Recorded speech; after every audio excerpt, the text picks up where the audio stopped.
Hi everyone.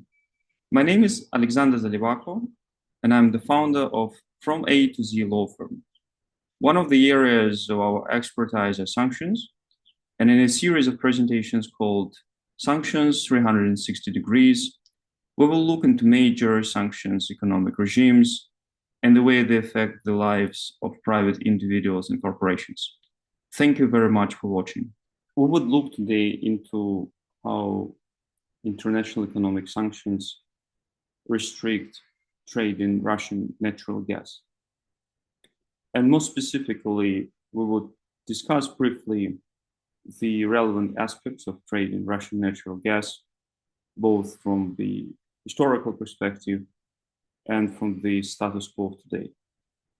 We will then briefly talk about the complexities of sanctions regulations in the sector and discuss two types of sanctions which are currently present in various jurisdictions: embargo type of sanctions, whereby in essence the countries entirely restrict trade in Russian natural gas, and targeted sanctions, where they try to introduce a more nuanced sanctions regime. The main feature of market in natural gas historically has been its geographically restricted scope. Before the emergence of LNG tankers, the only way to deliver meaningful amounts of natural gas was by way of pipelines. So from that perspective, Russian gas market has been historically linked to the main consumer of that market in the European Union. And that linkage was done by way of various pipelines constructed by Soviet Union and then Russia over many, many years. Before the war in Ukraine started, the supplies of Russian natural gas to European Union were approximately 145 billions cubic meters of natural gas. And the main pipelines which were constructed to supply that natural gas were, first of all, Soyuz and Brotherhood pipelines. These were the pipelines passing through the territory of Ukraine and then go into Romania, Slovakia, and then from Slovakia, the Austrian Republic, Germany, in part to the Italian consumers. Yamal-Europe pipeline, the second most important gas pipeline, connecting the Yamal located gas fields of Russia with Europe, passing through the territory of Belarus, Poland, and Germany. Then a set of pipelines were constructed which connect Russia with Turkey. These are Blue Stream pipeline, which was the first one constructed under the Black Sea, and that was followed by South Stream pipeline and Turk pipeline. All of those connecting Russia to Turkey under the Black Sea, and then certain deliveries from those pipelines go to Bulgaria and then to the European Union. And the last pipelines constructed over the years were the Nord Stream pipelines, which were connecting Russia to Germany via the Baltic Sea seabed. So in essence, there was a very developed network of pipelines, which purpose was to deliver gas from Russian gas fields to its main consumer in the European Union. And I set out that those deliveries have been quite substantial. We can see on the graph to the right that perception, meaning that the gas is largely delivered by pipelines, have substantially changed with the advance of LNG gas. And we can see in this chart, which demonstrates in dark yellow and light yellow the deliveries of Russian natural gas by pipeline and by LNG, that since last 2 years, those deliveries have almost equaled. So the amount of Russian natural gas delivered by those two means to date is almost the same, which is, of course, a very substantial change to what historically the position has been. In terms of the consumption of Russian gas, this chart sets out the main importers so that we set the field. The main importer of Russian gas remains the European Union, and this relates both to pipeline, natural gas, and LNG, then China, and then Turkey and Japan. Both are substantial consumers of Russian gas.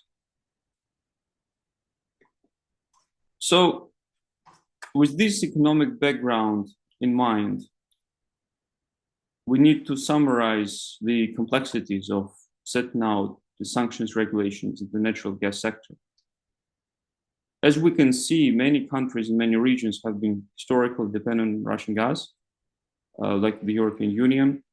And within the European Union, there is a substantial difference between various countries, both in terms of their historical dependency. For example, Austria and Finland have been historically exporting more than 90% of their natural gas from Russia, but also in terms of their capacity to diversify. And again, if we pick up Austria and Finland, both of these countries have historically had the same dependency on Russian gas, but have very different capacity to diversify, given that Finland has access to sea and accordingly can develop a quite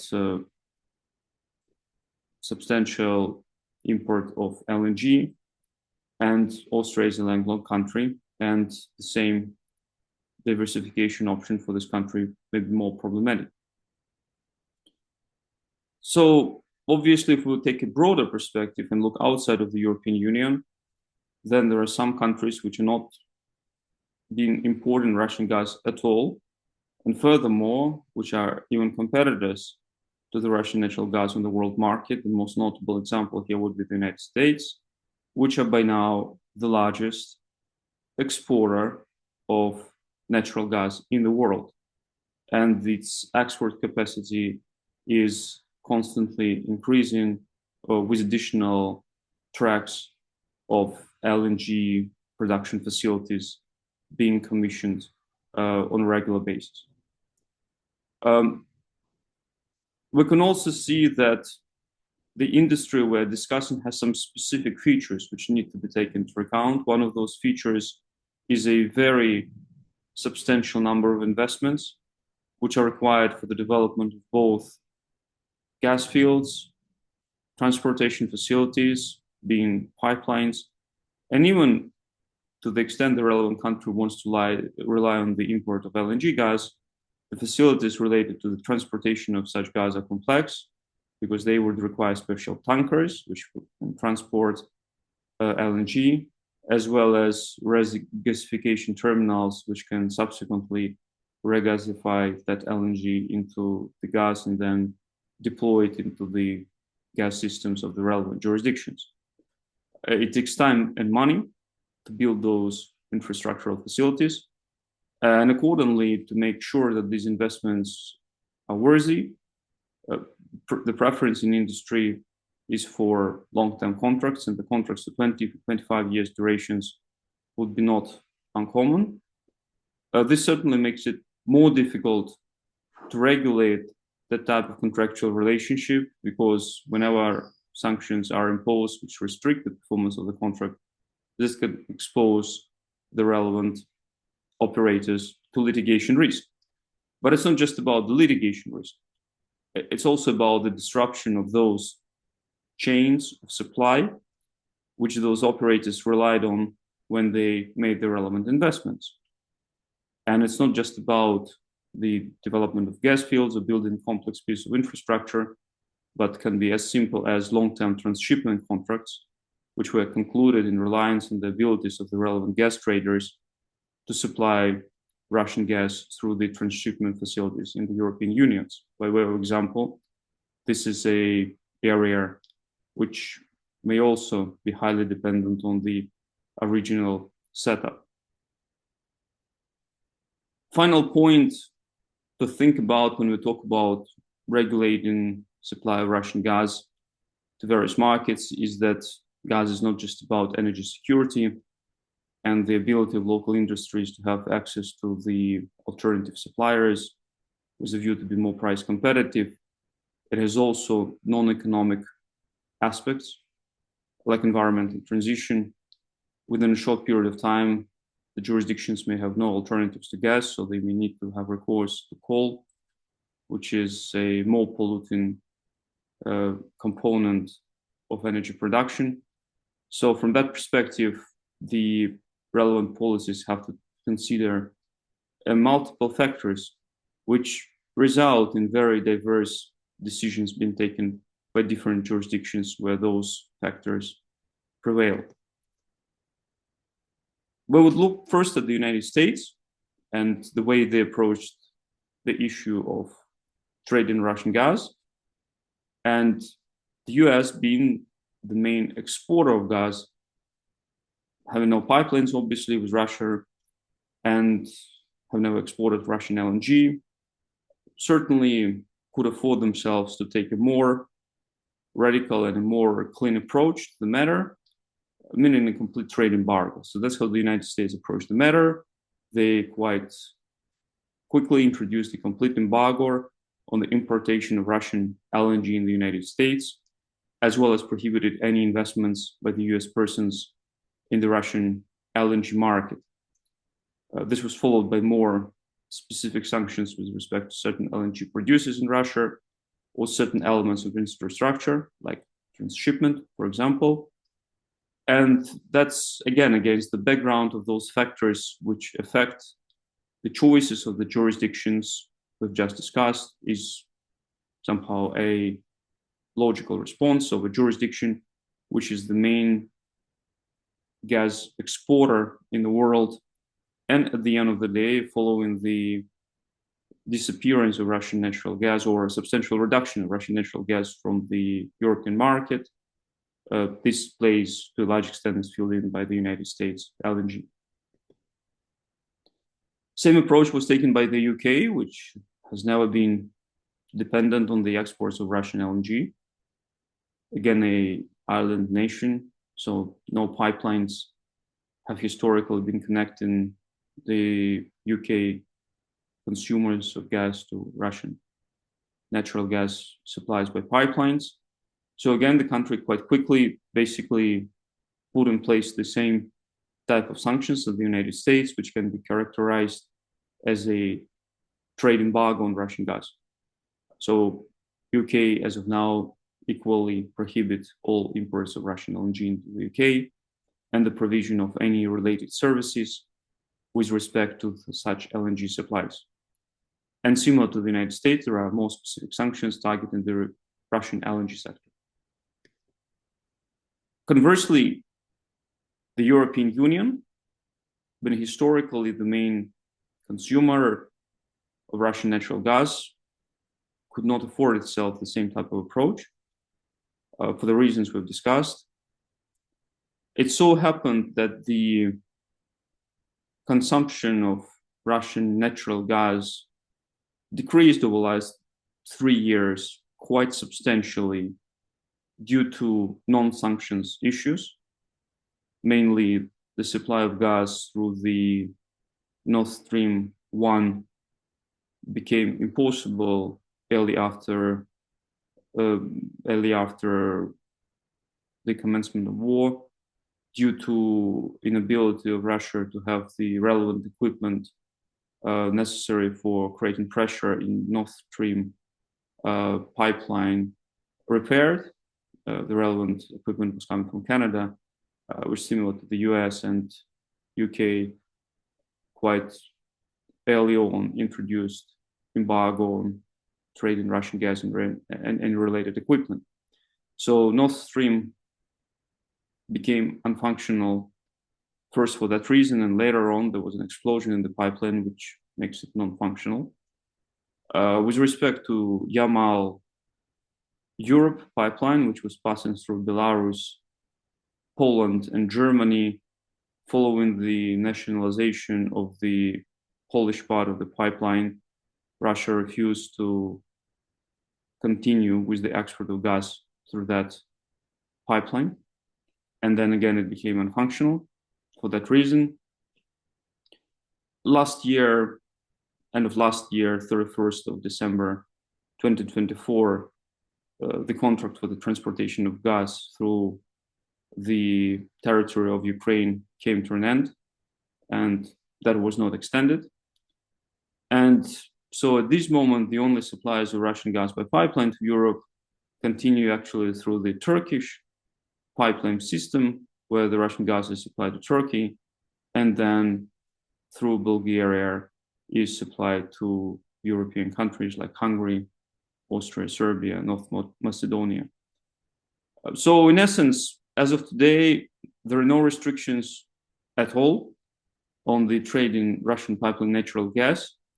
But as we discussed, the events developed in a manner that, despite the absence of any formal restrictions, this trade has substantially reduced over the last 3 years.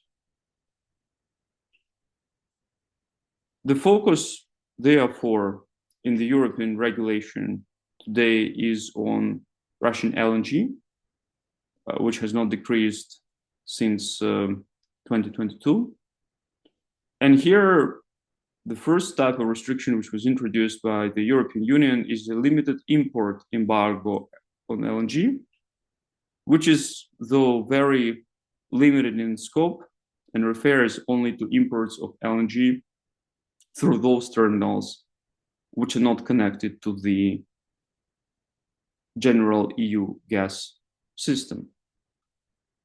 There are very few of such terminals in existence. In essence, these are the terminals in Sweden, Finland, one terminal in Spain and in Malta. So we can see that these are the countries which are, let's say, the frontiers of the European Union. And the proposal was actually driven by Finland and Sweden, given their overall political decision to reduce to absolute minimum the import of Russian natural gas. So to a certain extent, the restriction was useful, given that it suited the political interests of these countries in any case, and did not affect the main importers of Russian LNG in the European Union and those countries which have the terminals which serve as the main important points of Russian LNG, which is France and Belgium, as well as the Netherlands. As a result of this measure had very limited effect to the availability of Russian LNG within the European market. So far, in terms of restrictive sanctions, European Union, similar to other jurisdictions, focused on restricting new investments in the Russian LNG sector, provision of technologies, rather than restricting the trade in LNG itself. A noteworthy point of European sanctions regulation with respect to Russian LNG is the focus on transshipment. Transshipment is important for Russian gas because most of its gas is developed in the northern part of Russia, which is not available for sea transportation during the winter month of the year, and accordingly for regular ships, and accordingly the use of specific Arctic LNG vessels, which are very few in number, is required.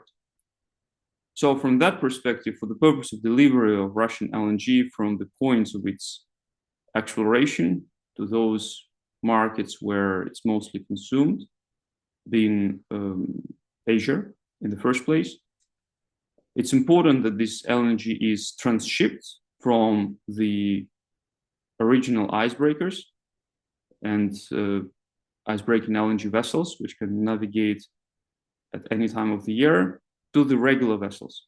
So this substantially increases the capacity of the relevant companies to sell more LNG to the market. So this transshipment to a large extent happened in the EU ports. The key points were Zeebrugge in Belgium, Montoire in France, as well as Dunkirk in France. So those were the key transshipment points, meaning that the LNG ice-breaking vessel would come to this port, will offload LNG either directly to a different vessel, like a regular LNG carrier, or to the port, where subsequently this LNG will be unloaded to the vessel. And this would increase the capacity of the use of those rare vessels which can navigate in the Arctic waters, even during the winter months. So the focus was on restricting those types of operations with a view to decrease the capacity of relevant Russian exporters to export LNG to the market. And accordingly, the prohibition was introduced to prohibit transshipment of Russian LNG in the European Union unless it is done for the purpose of internal consumption of the European member states. Thank you very much for watching. I hope you found this presentation useful, and I hope to see you the other time.